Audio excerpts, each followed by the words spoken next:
Researchers working in Italy recorded dogs wagging their tails and played those recordings back to other dogs while monitoring their heart rates and their body tension.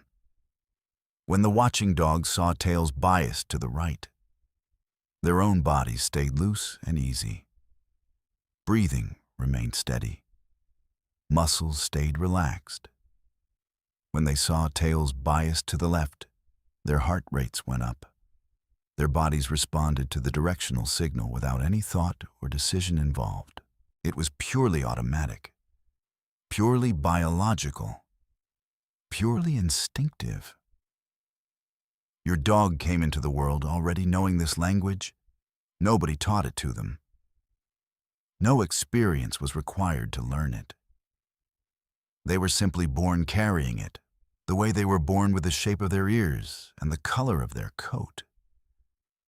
And they have been speaking it in front of you, clearly, every single day.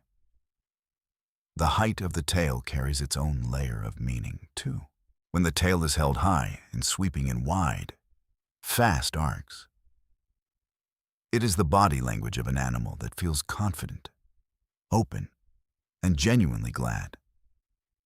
When the tail is held lower and moving in smaller, slower waves, it is often a signal of deference, of an animal communicating that they mean no threat, that they come in goodwill.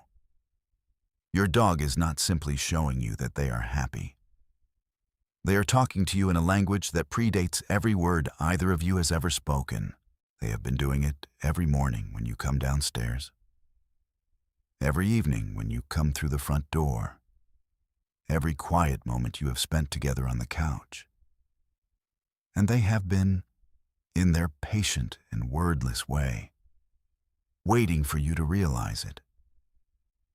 Everything we have talked about up to this point, the evolved instincts, the biological attunement, the face-reading ability, the wordless tail vocabulary, all of it was building towards something, a single discovery that, when you sit with it properly, makes every other piece fall into place. In the year 2015, a study was published in the journal Science that drew attention from researchers and ordinary readers alike, in a way that serious scientific findings rarely do. The researchers set up a simple situation.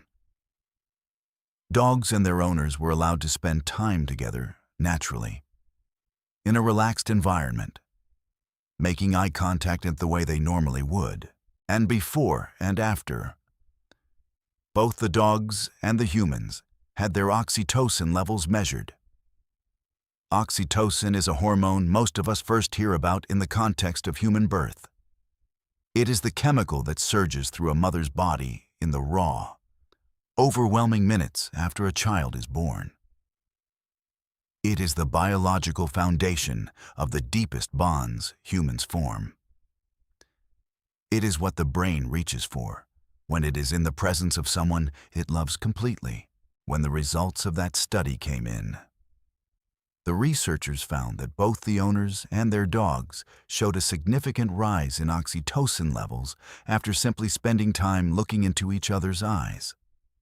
Not after a training session, not after a long walk or a vigorous game, after eye contact, after the kind of quiet, mutual attention that happens dozens of times a day in homes where people and dogs live together and think nothing particular of it. Your dog looks at you, and their brain responds with the same chemistry that a human brain uses to bond with a newborn child. And yours does the same in return. Take a moment with that. Not as a comforting thought, not as something nice to believe, but as a documented, replicated, peer-reviewed biological fact. This is what the evolution was for. All of it. The 15,000 years of staying close, of learning to read the gestures and the expressions and the emotional textures of human life. The specific social instincts, the face-reading precision, the voice recognition, the scent memory, the tail language, Every single piece of it was moving in the same direction, toward a creature that is not simply living in proximity to you, toward a creature that is neurochemically, biologically, and in some way that science can measure, but human language still struggles to fully hold, wired to you. Your dog does not endure your presence. They do not factor you into their life the way they factor in the weather or the smell of dinner. You are the reason the deepest bonding chemistry their brain produces gets released. You are the scent that the reward center of their brain responds to above everything else. You are the face that 15,000 years of evolution shaped their eyes to read.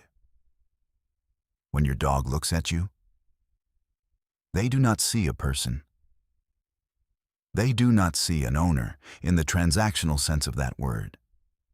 They do not even see their favorite companion in the simple, surface-level way that phrase usually gets used.